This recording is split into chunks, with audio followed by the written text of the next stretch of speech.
ఉన్నాయి చూడలేదా మీరు?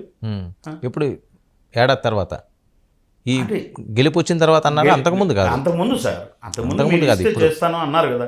2000 ఫస్ట్ ఒంటరిగా పోటీ చేసినప్పుడు మీరు ఆ స్థానం ఇస్తే నిజంగా నేను స్వీకరిస్తాను, నేను అంత అంత నిబద్ధున్నై పని చేస్తానని చెప్తున్నాడు కదా. బట్ ఇప్పుడు రాష్ట్రంలో ప్రజలకు కూడా అంతమందికి ఓకే, ఆయన నిబద్ధత, ఆయన నిజాయితీ తెలుస్తుంది కదా, ఆయన ఒక మంత్రి శాఖ. అంటే ఆల్రెడీ చంద్రబాబు నాయుడు గారు తదనంతరం చంద్రబాబు నాయుడు గారు 10 సంవత్సరాలు సీఎం అని ఈయన అన్నారు.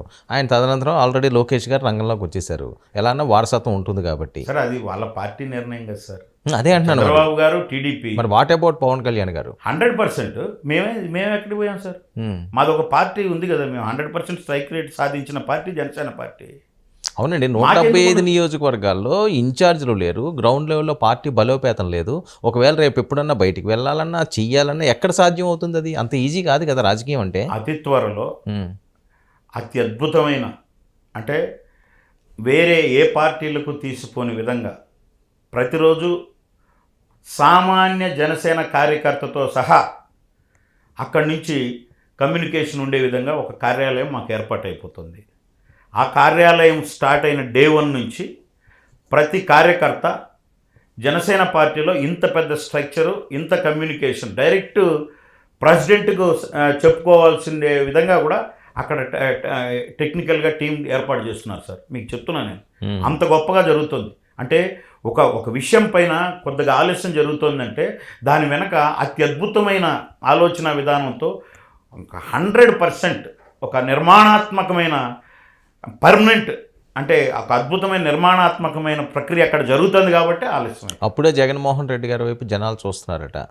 29న ఆయన గెలిచిన వెంటనే నిన్న ఫ్లెక్సీలు అవి చూసే ఉంటారు మీరు, రప్ప రప్ప అని అడుగుతారట. మీరు చెప్పండి సార్, అది ఎంతవరకు నిజం? ఇప్పుడు 11 సీట్లు ఇచ్చింది వాళ్ళే. ఇప్పుడు 151 అన్నాడు ఆయన, వైనాట్ 175 అన్నాడు, మళ్ళీ 164 ఇచ్చారు, ఆయనకి 11 మిగిలాయి.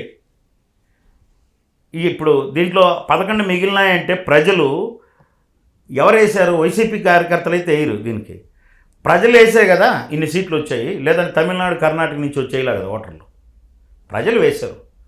బట్ ఆ ప్రజాభిమానాన్ని పొందడానికి కొంత సంయమనం పాటించి, కొన్ని నిజంగా బాధ్యతాయుతమైనటువంటి ప్రభుత్వంలో ఏదైనా తప్పుదోలుతూ ఉంటే వాటిల్ని ప్రశ్నిస్తూ ముందుకెళ్తే ఏదో గుడ్డిలో మెల్లన్నట్టన్నా ఉంటుంది. కానీ మీరు ఇటు చేసి మేము నరుకుతాము, మేము నరికేస్తాము, తలకాయలు తీసేస్తాము మేము వస్తే, ఆయన కూడా నాయకుడు అనేవాడు కూడా స్టెప్ తీసుకోవాలి సార్.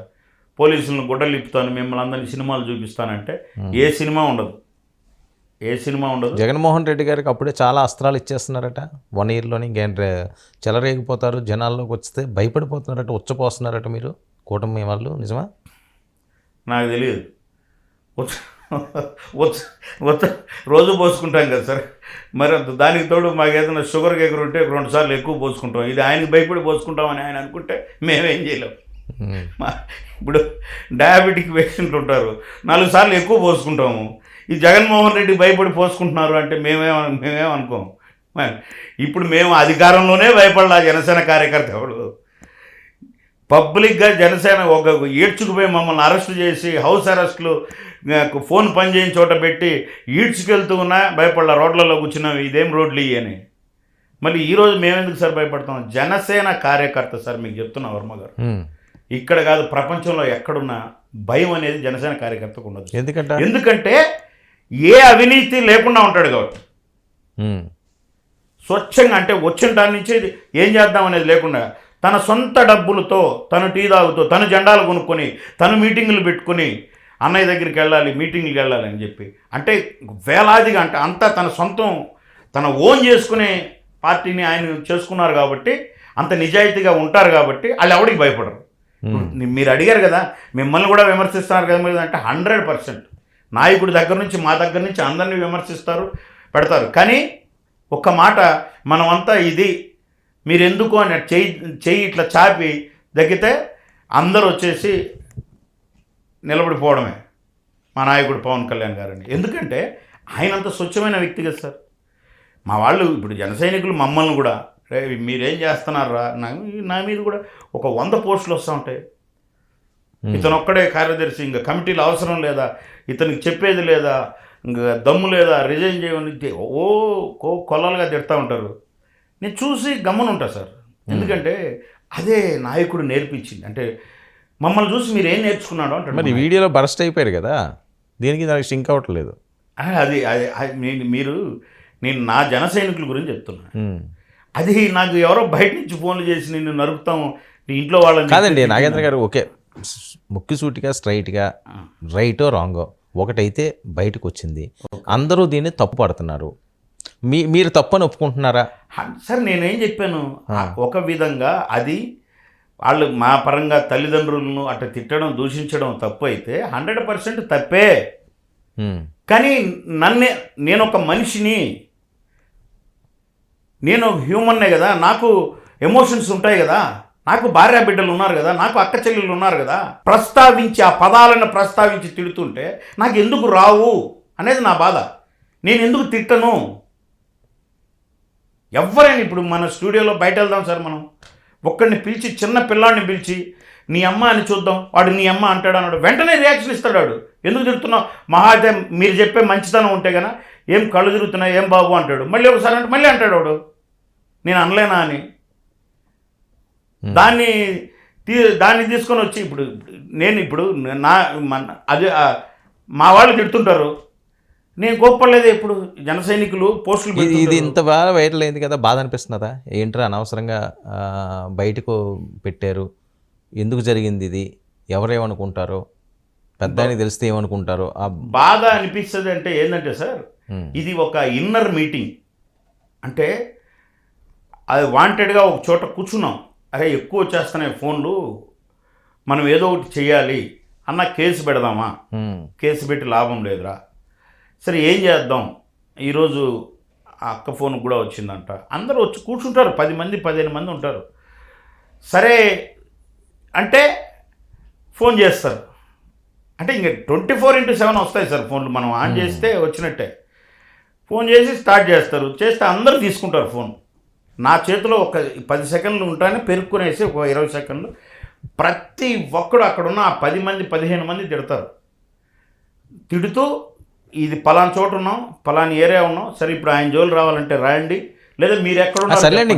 అది బయటికి రాలేదు, ఇదే వచ్చింది కాబట్టి ఎందుకు ఇలాగ అయ్యింది నాకు, అనవసరంగా ఇప్పుడు దాకా ఏదో గౌరవంగా బతుకుతున్నాను కదా, నేను ఎప్పుడు గౌరవంగానే బతుకుతాను, ఇది అనవసరంగా ఏదో చిల్లరగా వెళ్ళిపోయిన జనాలు, ఎప్పుడు గౌరవంగానే బతుకుతాను. వాళ్ళు ఇప్పుడు నన్ను ఏదో ఫలానా, నేను రెడ్డి సామాజిక వర్గం చూసారా, తర్వాత తాగి వాళ్ళ ఇంట్లో ఏందో నేను పోయి దొంగతనంగా వాళ్ళు నన్ను బ్యాడ్ చేయాలనుకున్న వాళ్ళ ఇళ్ళల్లో ఏదో నేను దాగి వచ్చినట్టు.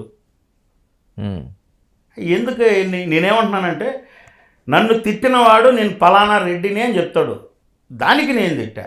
నన్ను ఏ కమ్యూనిటీ వాడు నేను ఫలానా అని చెప్పినా నేను తిడతాను. నన్ను తిట్టిందేమని మా మదర్ను, మా సిస్టర్స్ను, నా వైఫ్ను తిడుతున్నారు వాళ్ళు. దానికి నేను అవతలు ఎవరైతే దీనికి ఏం చేశారు వీళ్ళు, ఆ సామాజిక నాకు చిన్నప్పటి నుంచి సామాజిక వర్గం నుంచి ఇప్పుడు ఇబ్బంది ఉందా? రూపానందరెడ్డి గారు కూడా అదే సామాజిక వర్గం కదా, ఆయన మాట్లాడారు. నేను బై బర్త్ ఆ సామాజిక వర్గంతోనే పెరిగా, కాలేజీల్లో కానీ పిల్లలతో కానీ. నాకు ఇప్పటికీ బెస్ట్ ఫ్రెండ్స్ వాళ్ళందరూ చూసి కూడా ఫోన్ చేశారు, అరే ఇది అర్థమైపోయిందిలేరా. పదవికి ఏమన్నా ఎఫెక్ట్ అవుతుందా ఇది, ఈ వీడియో? ఎవరు ఏవో నామినేటెడ్ వస్తాయి ఈ మధ్యకాలంలో ప్రచారం జరుగుతుంది కదా, దానికి ఏమన్నా ఇది బ్రేక్ అయ్యాక?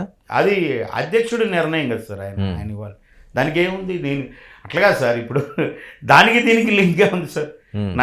నేను చేసే పని కొలమానం, నేను చేసే వ్యక్తి. పోనీ నేను బయట సమాజంలో ప్రతిరోజు నేను అట్టే తిరుగుతుంటాను. ఆయన ఎప్పుడో 2 నెలలు 3 నెలలు నన్ను హింసిస్తే నా కుటుంబ సభ్యులను ఓ రోజు నేను బర్స్ట్ అయినాను. అదే మీరే చెప్పారు, మీరు వాళ్ళైనా మీరు అవ్వకూడదు అని. ఇంకా అలాగే ఉంటాం 100%. మీ స్టూడియో ద్వారా చెప్తున్నాం, ఓకే మీరే అలాగంటే అన్నట్టు అది నేను తీసుకుంటాను. మీరు 10 మందికి చెప్పేవాళ్ళు మీరే అనకూడదు కదా అన్నాడు, అఫ్కోర్స్ 100% నేను తీసుకుంటా. 99 ఛానల్ ద్వారా ఒకవేళ నన్ను తిట్టినా స్విచ్ ఆఫ్ చేసుకుంటా. కానీ ఇంకా అంటే నా అర్థం ఏంటంటే, ఒక చిన్న విషయం చెప్తా. నాకు నా ఇంట్లో ఉంటాను సార్, నేను నా హాల్లో ఫోన్ ఛార్జింగ్లో ఉంటుంది. ఏ సంబంధం లేని రాజకీయాలకు నా చిన్న కొడుకు ఫోన్ ఎత్తాడు. ఎత్తితే వైసీపీ భాష ఒక పదం ఉంటుంది కదా, హలో ఎవరండి అంటే వాళ్ళు ఒక పదం పలుకుతారు కదా, అది పలికితే ఆ 10th ఇంటర్ చదువుకునే పిల్లాడు ఫోన్ ఎత్తితే వాడు ఎవరండి అని గౌరవంగా అడుగుతారు. నా ఇంట్లో అందరూ మరి అడిగితే నేను ఫలానా అంటే ఇంట్లో వాళ్ళ మదర్ ఉంది. సరే అంటే మీరు ఓకే, నేను వర్మగారి ద్వారా నాకు స్నేహితులు సన్నిహితులు మన మధ్య ఇంటిమసీ ఉంది, తప్పండి అని నేను తీసుకుంటాను. మరి వాడి మనసులో ఎవరు తొలగించాలి సార్ దాన్ని? మా డాడీ ఏం తప్పు చేసినాడని మా మదర్ను మా అత్తలను తిడుతున్నాడని వాడు అడుగుతున్నాడు, వాడు గట్టిగా అరుస్తున్నాడు, నేను వచ్చి ఫోన్ బీక్కుంటా. అట్లాంటివి కొన్ని వందల ఇన్సిడెంట్లు. అంటే ఇంకేం చేయాలి సార్? ఇప్పుడు నేనేందో మా పెద్దలందరికీ తెలుసు, మనోహర్ సార్కి తెలుసు, అలాగే మా హరిప్రసాద్ సార్కి తెలుసు, అలాగే మా నాగబాబు సార్కి తెలుసు. నేను ఈరోజు వ్యక్తిని కాదు కదా సార్, 30-40 సంవత్సరాల నుంచి వాళ్ళ దగ్గర ఉన్నాను. అట్లాగే అన్నయ్య మెయిన్ అధ్యక్షుల వారికి తెలుసు.